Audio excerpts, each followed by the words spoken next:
football. He has on the shuttle cross. Did it right. Michigan touchdown. Touchdown, really cool. Shoelaces dropping in the wind. We shy away from no challenge or opponent. We bow to no man. We bow to no program. We are Michigan. This podcast is brought to you by JMC Sports in Metamora, Michigan, your destination for authentic sports memorabilia, cards, and collectibles for every fan. Check them out in-store or online at jmcgear.com. All right, hey everybody, welcome back to a Great Story Podcast, our collab episode with Mitten State Sports Corner. We got Brett with 2 T's, What's Brett up? with 1 T. I'm CT, and we have a very special guest. We are in studio here at the Mitten State Sports Corner studios, and Mr. Marc Spindler, Lions legend, number 92 and 93. 92 and 93. Yeah, we're going to talk about that. Third-round draft pick in the 1990 draft, and that's a pretty incredible draft when you look back through that. So, Marc, welcome to the show. We're happy to talk to you and tell your great story. Appreciate you being here with us tonight. Well, I appreciate you having me on there, and you talk about that 1990 draft. You want to talk about, a bittersweet day. There you are, expect to go in the top 10 picks of the first round. You end up being the 9th pick of the third round. I said I went from the penthouse to the shit house in 9 hours, and lo and behold, the lovable Lions and Mr. Ford said, let's go get this guy right here. Let's go. So, I'm always indebted to the Ford family and the Lions for giving me an opportunity to fulfill a childhood dream.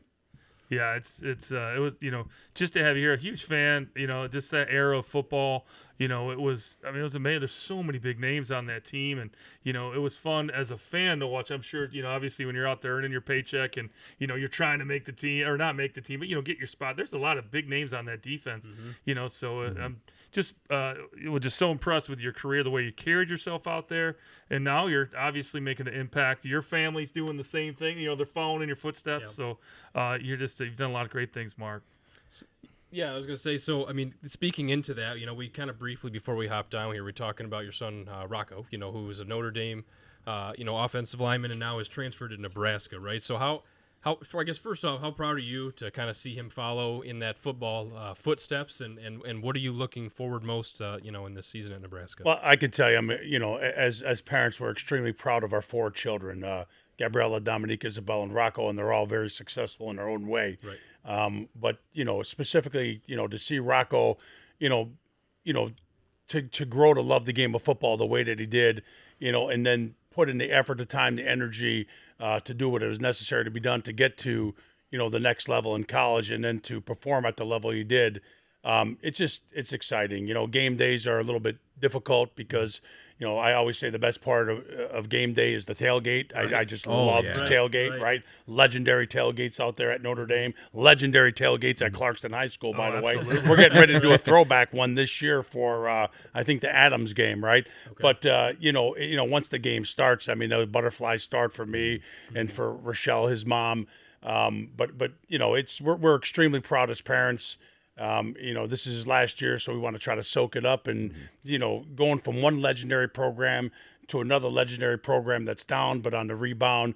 So we're excited to see what Lincoln's going to bring, because I hear all these great stories about how this place sells out, and there's more people, I think, at the Nebraska home games than there are actually in the 3 surrounding cities or counties. Yeah. So it's going to be interesting to see how that is. Right. Whole state. I've been to the state of Nebraska, and it's all Cornhusker all the time. Well, if you've been there, but that's all you got. That's not really all you got. There's not much there. And one thing that I was like, it does make sense. I didn't realize how windy and how hot it is in Nebraska, right? I just, you think about Nebraska, you think about how bitter cold it is. But I soon found out, not only for myself, but from Rocco, it's like, there's days here it's 110, 115 degrees we're practicing. I'm like, why is it so hot? Well, there's no trees, there's no buildings, there's nothing to absorb the heat, so it just heats up. So, just flatlands. Hey, there's a thought for you. Yeah, right. So obviously, I guess piggybacking off the Nebraska, what was the biggest attraction for him? I guess, and I know you went through this process with him. What was some of the bigger highlights of why Nebraska was ultimately chosen? I mean, obviously everybody assumes it's money, but it's very rarely actually the case when you dig down deep. So what was kind of the big reasons that you guys were drawn to Nebraska? Well, he was highly sought after, right? So I mean, as soon as he entered his name, as soon as he made the decision that, look, I'm not coming back to Notre Dame for, there's a lot of reasons, and that's probably for another day. But he didn't leave for money. I can tell you that right now, because the money that he turned down to play at certain places and the money that he accepted was significantly different to play at Nebraska. But he was looking for an opportunity to have someone develop him to get to the next level where he can go and play at a legendary program like Nebraska was, play for a coach like Coach Rule is, and then have an assistant or a line coach help develop them to get to the next level. And if you've ever been there, I could tell you guys are very familiar with, I think, Michigan and Michigan's facility. Yeah. And I could tell you, like, that facility, and look, it's beautiful, like $100 million, something like that. I think Nebraska's was $240 million. Yeah. So it just gives some perspective. And so the ability to be able to recover and train and those type of things was appealing as well. Sure. So when you put everything together, it just connected all the dots for him, and at the end of the day, there was a lot of opportunity to go to a lot of places, but, he chose Nebraska, and we're really excited. And I mean, and I told him, he's like, this is it. I go, are you sure this is it? Right. And within 24 hours, I ordered like $2,500 worth of shit. And I said, you ain't going back now, son, because I can't cancel the order. Right. Huskers.com. Yeah, right. So what, one of those back to what you were saying about the facilities, Bustle with the Boys with Taylor Wan and Will Compton, Taylor Wan, Michigan guy, Will Compton, Nebraska guy. They did a tour of the facility, and I watched it, and it is incredible. Dude, that facility I'm going to tell you, listen, this is the issue, okay? If, the Cornhuskers can get, 3, 4, and 5-star individuals to visit there, they're not leaving there without signing on the dotted line. Right. I've never seen shit like this. You can't even dream it up. High tech. I mean, they have like this. You hear about this red light therapy. They have like 5 of these red light therapy beds. They're like $250,000 a piece. Okay, they have sleep tech. They have stuff that it's just you can't comprehend what it is. And I think a lot of it. It's not only. I mean, they were always cutting edge. I mean, Nebraska, like, really is the founder of the weight room, I believe, if you go way back in history and in that type of department. But, I think when I was listening to Coach Rule, I think that Christian McCaffrey cat that kind of like really takes care of himself, right? I think Coach Rule coached him, and he had all of this kind of personal equipment in his own home for recovery, and then he talked him in when he was the head coach of them, and then he brought that stuff to Nebraska and said, look, we got to incorporate some of this stuff in to be able to get our players, healthy, get them to recover. So it is absolutely extraordinary. Let's put it this way. A $250 million, $250 million, it buys you a lot of shit. Well, it's going to be fun to watch Rocco, and obviously we'll be, watching him on Saturdays and hopefully inching towards the NFL draft. Obviously a big year ahead, and that's what I'm excited. And we touched shortly on your draft day and your lessons learned, and you're going to be able to kind of walk him through and keep a level head. So it's I'm excited for this year for you and your family. It's going to be an exciting year. Look, we have a creed. It's called Healthy, Hungry, Humble. Right? You got to stay healthy. You got to stay hungry, and most importantly, you really must remain humble, no matter what, no matter how successful that you get. You got to always stay humble. And as long as he stays healthy, hungry, and humble, he'll have an opportunity to play, at the next level. Look, it's up to him. I mean, there's nothing I could do, and even if I could do it, I wouldn't do it. I told him I did it once. I'm not going back, and I'm not doing it again. But he'll have a shot. He'll have a chance. Just stay healthy, hungry, humble, play hard, have fun, and let's see what the good Lord says. I mean, it's all in His hands anyway. So I want to touch base on your college career a little bit. So now, obviously, you see it from your son's eyes as far as the college game now compared to when you were at Pitt in the late '80s. So what differences do you see in the college game now? How much time do we got? How about in the entire game of football? Look, here's the reality. They talk about throwbacks. I will absolutely put myself in the category self-proclaimed throwback. I could not play in this pansy-ass pussy football league that they call it today. No, look at here. The reality is, tremendous athletes today, and it's not of their own doing. I don't. It's a society type of thing, and maybe it's really a business deal, right? Even when we talk about college, you think about the merchandise, the ticket sales. You're talking about hundreds of millions of dollars. The television contracts, the Big Ten contract, right? ACC these contracts are worth millions and millions of dollars. So they have to keep their product, healthy, and that product is the players, right? But when we played the game, are you kidding me? I mean, if hit properly, the body would bend or break. And any shot that I can take at anyone, I didn't want to maliciously hurt them, but we had a mindset that if the number 2 quarterback was as good as the number 1 quarterback, he'd be starting. And so if you can knock that quarterback out, you can deplete him, right? Snot bubble him or get a snot bubble yourself. Right. Then it was a job well done. I mean, and I would take a shot at anybody at any given time that I could. I could never play today. Can you hit them high? Can you hit them low? I have to pull up? I could just never play because I just played with reckless abandon and throwbacks back in that era. And that era was starting to get a little pacified itself. Like today, the training camp is like our training camp in the NFL was 6 weeks of freaking survival. There's like this show on TV. It's like Alone or Naked and Afraid. Are you? Yeah. This is survival in the NFL. Like you would wake up after day 3 or 4, and you could barely crawl back onto the practice field, and you're like, I got 6 more weeks of this shit. 4 or 5 preseason games, 6 weeks of double session of just smashing the shit out of each other. I mean, and today I'm like, they can only like pad up like once a week, and No there's someone there videoing Capri Suns and orange slices. God forbid they go over, they get fined or they get yelled at or there's a violation. I'm like, guys, this is just you want to talk about. I do believe that, there has to be a balance. Like, balance always works. But it's like you don't go from doing what we did to doing what they're doing. And I think the byproduct of that is you see so many more of these soft tissue injuries because I just don't think the body, unless you're a jaguar or a lion, you don't ever see them stretch. They just go, right? If your body is just not acclimated to just kind of quick explosion starts and explosive stops, none of that I ever had to worry about because I wasn't explosive in any way, right? Then you see some of this stuff happen. But it's like the polar opposite, like, oh, we're going to go 180 the other way. Are you kidding me? No, that doesn't work. And I would never be able to play in today's game. So I just couldn't do it. So what are some things that, those might be some things that you don't agree with. What are some things that you like change-wise in the game today from maybe when you were playing? Some of the positives. Any of them?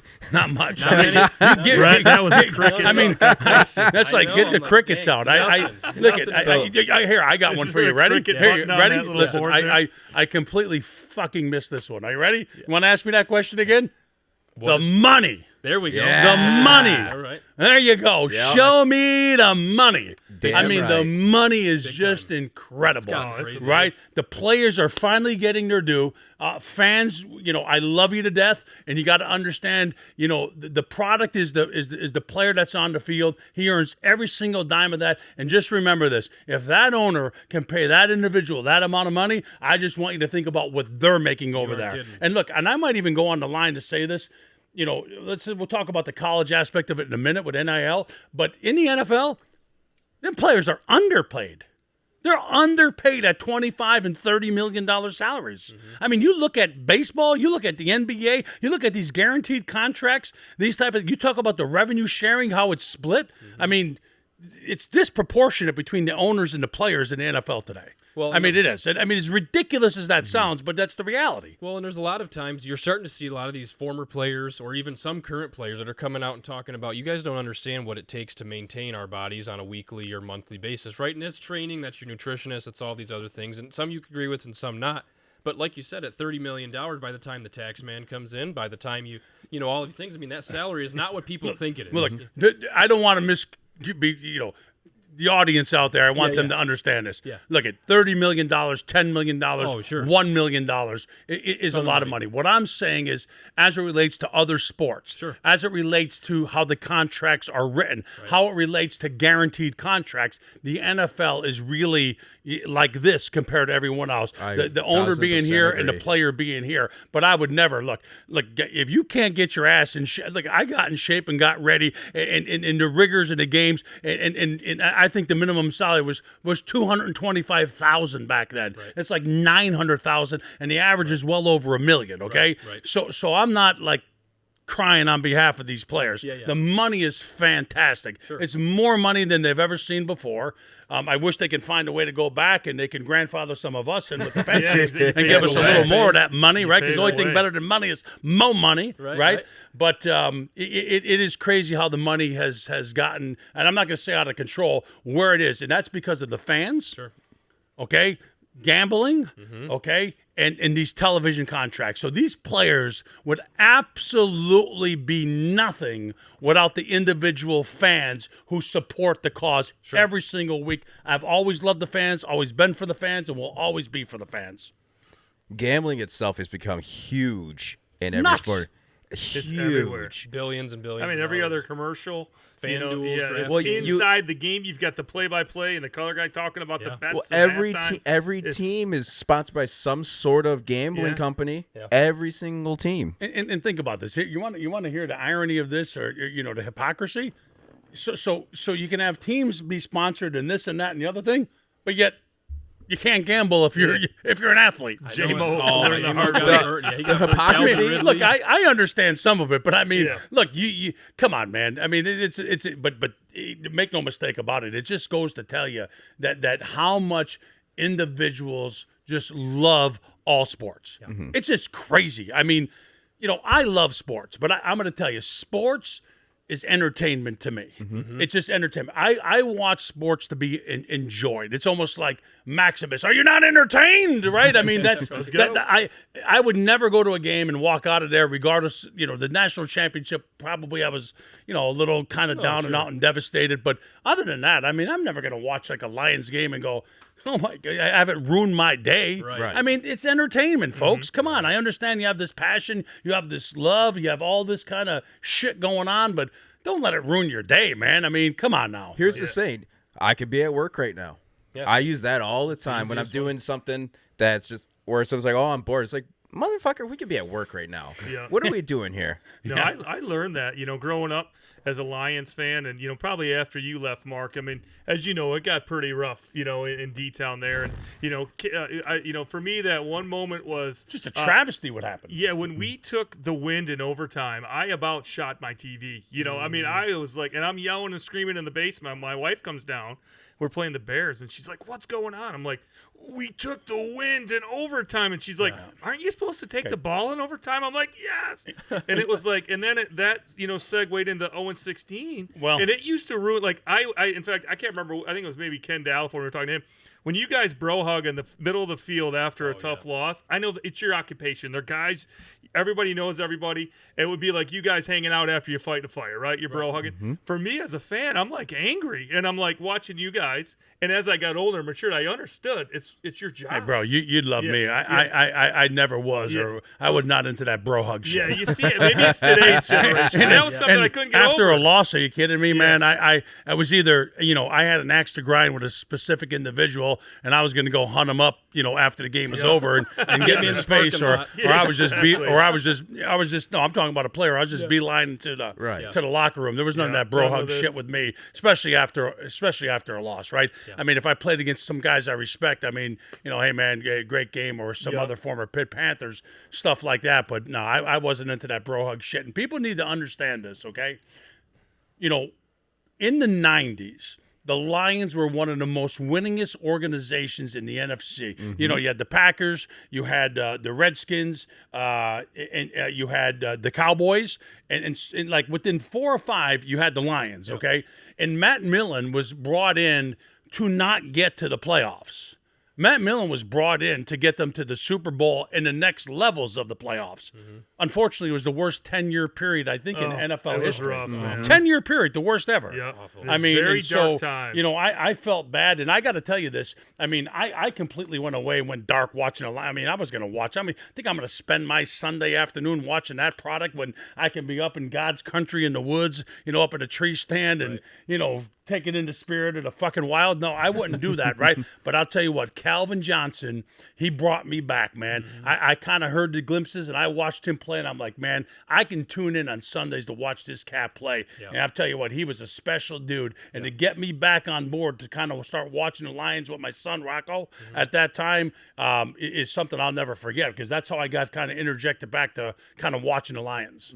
Yeah, and you're following them nowadays, watching them pretty religiously again. I mean, it's every Sunday, or is it kind of a hit or miss I wouldn't say that. I'm a front runner by far, but look, what the Lions have done over the last couple of years is really it's good shit, right? I mean, you know, they're really in the right direction. But I will tell you, I mean, this is a very tough league, and the window closes. I hate to say that, it don't stay open forever, and if people think that, they're crazy, and you know, so they really need to catch lightning in the bottle this year and be able to, you know, if they're going to get it done, you know, you can get it done at any year. Right. But I believe maybe 2 years ago is when they had their best team. Yep.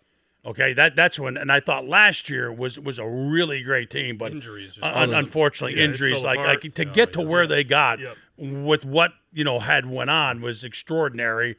You know, and I'm not so sure that the team this year is as good as last year, and definitely not as good as the year before. I mean, with the second toughest schedule in the league, they got two brand new coordinators, a handful of new coaches. So, yeah, like you said, it's that window. And 2 years ago, I believe it was. And I take the blame.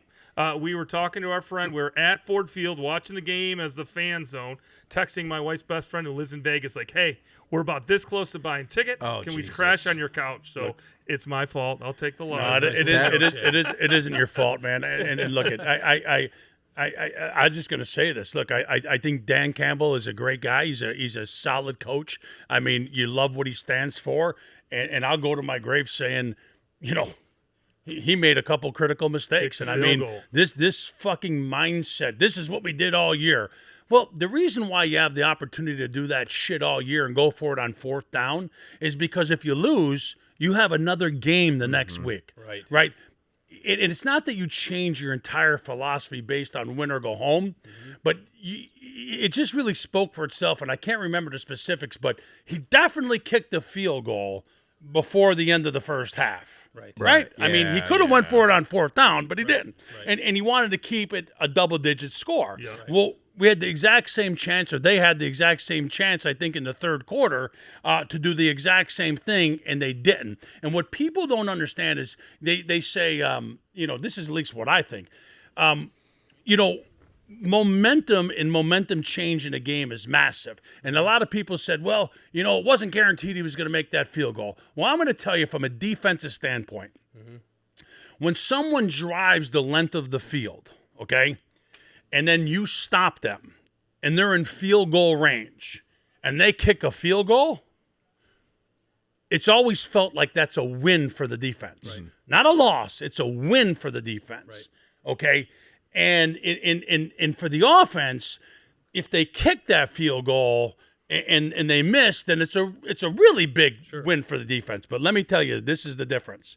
When they drive that length of the field and they go for it on fucking fourth down, and you dig in on defense and you stop them, you want to talk about fucking momentum change? Oh, that is fucking momentum change. And that's what no one talked about. And the moment they didn't get that on that fourth down, you saw what the result was. They took that ball, they marched right down the field, they scored a touchdown, and the momentum completely shifted. We're talking, and no one talks about that We're shit. talking NFC Championship game. We're That's not talking correct. regular season game. No. So we're talking emotions are already high. So, and we add that factor of, oh shit, we got you. Now it's our turn. You know, but again, listen. I respect the guy. I respect the program, what they're doing, and how they're doing it. I mean, they're a contender. You know, I mean, it's a lot more fun. It's a lot more exciting than it ever has been before. Talent is you know, but I'm not going to team. just shy away because I played from the Lions, and you know, just to say I thought, you know, in that moment, I thought they should have kicked the field goal. In hindsight, I still believe they should have kicked those field goals. Yeah, I mean, that's just me. I remember being surprised that they didn't kick the field goal when you're up by 17 points, or whatever it was that you're down the stretch. That was just you're getting too comfortable. Like, all right, we're rolling. So I think they were up by 14, and they could have made it a 3-score game, right? Yeah. And what was important, like you go back, like I said, right before the first half, I believe they kicked the field goal. Yep.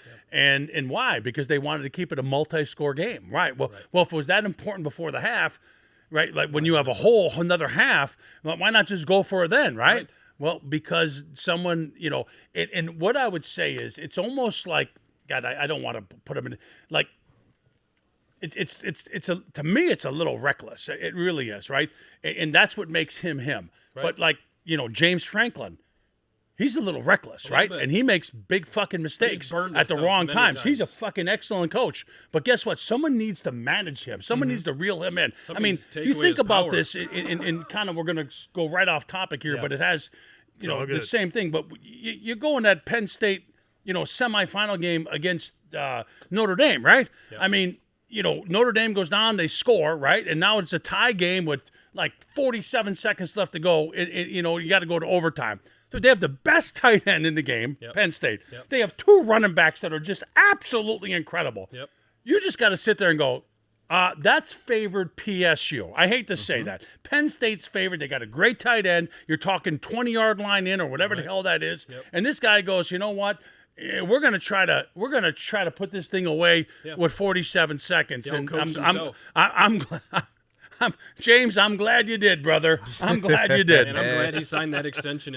But they're kind of reckless decisions that someone you have to. I have a saying with my job, right? With my employees, I tell them, guys, you got to trust the process, okay? Right. And so you got to trust this process, and you have to have a confidant that sits right next to you that you trust. Right. You as the head coach can't be the sole, decision maker. You ultimately make that decision, but your confidant comes to you and goes, look, I'm telling you, we should do this. Right. Then you do it. Yeah, you surround yourself. Right, you do it. Right. You're right. Otherwise, you're going to probably, it's not going to work out long term for you. So I just hope they don't rue today that comes back to bite them in the ass. And I hope this year, is the year, because there have been so many years, when will next year be this year, right? Well, and so hopefully it'll be this. Well, and obviously going from Ben Johnson to John Morton, Morton's more of that, hey, look, I've done this before. I've been down this road. He's obviously a little bit older of a coach, so maybe that's something we'll see. Was Ben a little more reckless? Was it more Dan? A little bit of both. Everybody talks about Dan's in every conversation. He's in every room. He's got his hand in a lot more than people think he does, right? So is that going to change? I don't know. Maybe he's learned his lesson. Maybe not. That's the Lions' identity is going for it on 4th down. They've made that very clear. I'm going to tell you this right now, my friend. It is a lot easier to replace like really good players than it is great coordinators. Right. And it's going to be interesting because that's where the continuity, the chemistry, and all those type of things come into play. And really, in the 90s, that was the downfall to the Detroit Lions. Mm-hmm. The years I was there and a couple of years right after when I left, and then when I came back, I mean, everybody. I love Wayne Fonts. I think he's a great guy, but I think he made very, very, very selfish and poor decisions when it came to when maybe we had a down year or we lost in the playoffs. He always went out and fired 1 or 2 coordinators, and so people always will ask, like, what was the demise? How come you guys couldn't get to the next level? Well, we couldn't develop any consistency. Right. So if you change a quarterback every year, which was like ridiculous, I don't even get that, right? But we had so many coordinators, through the 90s. It had to be like 6 or 7. Yeah, like you think about that. How are you going to develop consistency and continuity? And you have different coordinators every year. And so now the Lions. I mean, look at. This is the blessing and the curse. You have a couple really good guys. They do some great things. Yep. Their opportunity came knocking. You can't fault them for that. But this is why you must capitalize when you have a chance, because that window closes. Because not only them, from the coaching standpoint, but from the player standpoint, show me the money, right? Yeah. Mm-hmm. Show me the money. Well, it's not easy to keep people these days. And contracts have started to come up. The Lions have had to start paying those bills. Hutch's deal is due. Yeah, you can't pay everybody, so it's going to be. They got to pay Hutch, right? I mean, he's the best defensive player by far. But it's like, some of those bills become due, so you got to capitalize. And it scares me a little bit that they have maybe missed that a little bit. And I hope not. Obviously, they got enough talent to make a run, but it's definitely going to be interesting. Yeah, but it's not like you go back to baseball. There's a cap. I mean, there's tough decisions that have to be made, and they've done such a good job with their drafts and using their draft capital to kind of trade back and forth and picking up guys that have just been a good fit. But yeah, that is a concern. Yeah. And like this has to be the year. Yeah. I've been saying that, my whole life, but I truly hope that this is the year they can take it to the next level. Yeah. And but it's going to be interesting to see. I mean, you're talking about Brian Branch getting thrown around and trade rumors with That's Hendrickson, crazy. and so it's like Mike Valeni saying they trade him for trade Henderson is crazy. But well, hey, so Mark, I'm curious. And we talked about you come out of Pitt, third round draft pick in the '90 draft, and you join a team that guys like Chris Spielman, you've got Jerry Ball, Ray Crockett, Benny Blade. It's like that was a great team, great defense. Just a lot of legends there. Robert Porcher. Yeah. So I mean, talk about making coming into camp, getting into the season and starting your career. That 6-week survival camp you were talking about. So I mean, this is some pretty good shit who right are the here. guys that like kind of took you under their wing? Maybe Chris Spielman a little bit. Other than that, Tough love. I mean, back then they used to call you like rookie scum, and Ken Falb, legendary trainer, was there for like half of his life. I mean, I remember the first I was there, he said, "Son, the only thing that's worse than you is whale shit, and that sits on the bottom of the ocean." I'll never forget that line, right? All right. And I'm like, all right, but We're this not is Pittsburgh anymore. Yeah, I wasn't in Kansas anymore. I wasn't in Scranton anymore. I can tell you that. But it was my Scranton mindset that kept me going, and I'll tell you what happened. So I held out. Right, I held out as a rookie, right, and Danny Owens, the other defense end, he held out as well, and so I decided, okay, it was time for me. I signed first, and I went in there, and I got to tell you, I mean, I talked a lot of shit back. I still talk a lot of shit now, right? I mean, I could just back it up back then, right? Yeah. So they knew all this, and when I got there. I think the guy's name was John Kaplan. He was kind of a journalist and a writer, and he followed me around and he wrote this book called 21, I think it was called, and I was in it. I think Pandora was in it. Pantera was in that band, and everybody was like 21 years old, and I wasn't even 21. I was only 20 right when I got drafted. Youngest person in the NFL ever to get drafted at that time. I didn't turn 21 until the end of the year. I couldn't even go to the bar and drink afterwards. I mean, right? I didn't even have a fake ID, right? But so I come into training camp and I roll in, and the defensive line coach, his name was Lamar Leachman, God rest his soul. Hollywood. He called me, "Hey, Hollywood is here," right? And so, and I had, a reputation of being a pretty fucking tough guy, right? And so I come in there, but I want to be, like that healthy, hungry, humble. I want to be a little bit humble. And so I'm watching, the first team go, kind of, and I'm telling you, man, they were just titty bumping. I mean, you couldn't break a fucking egg. And I'm like watching this shit, and I'm like going, this is the fucking NFL here? I'm like, this is some bullshit. I go, this ain't nothing, right? They're like, hey, he's like, Hollywood, you get in there.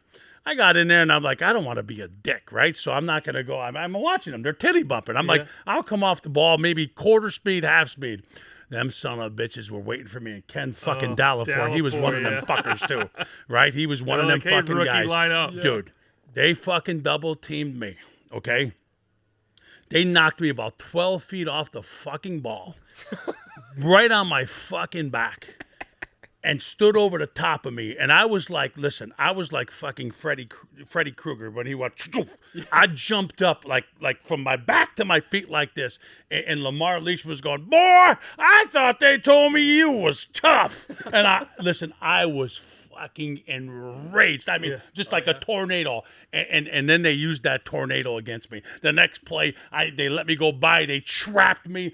Ken Dallafor was leg whipping me. I mean, I'm telling you, they beat the shit out of me. And like, welcome to the NFL, rookie. They were saying that shit to me, right? Great. And so it was about 3 days of this shit. And I'll never forget. This is as true as it gets, right?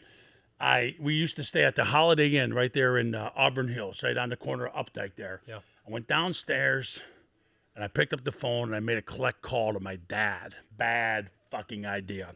He's like, hey, son, how's it going? I'm like, Dad, You know, like almost tears in my eyes. I'm like, ain't going good. He's like, why? I go, Dad, they're kicking the shit out of me doing this. I don't fucking know. Click. This and that. He goes, listen to me, you motherfucker. He goes, you remember who the fuck you are, and don't call back until you're starting. Click. He hung up There the you phone. go. That's how And we I did was it like, back in the day. and I was like, I'm like, damn, what the fuck am I gonna do? So I went upstairs and I had this coming to Jesus meeting with myself. I said, I'm gonna show these motherfuckers who I am. I'm gonna resort to who I was, where I came from. Pugilist from Scranton. I said, I cannot wait for the first play tomorrow. And on that first play, dude, I grabbed this motherfucker by his face mask. I think it was Mike Utley, you know, one of these guys. And I'm telling you, I just start blasting him in his chin. And then every play for the next like 2 days, I just, my hands were bloody knuckled. I was like, I'm just going to beat the shit out of these guys because I don't care who they are. And after like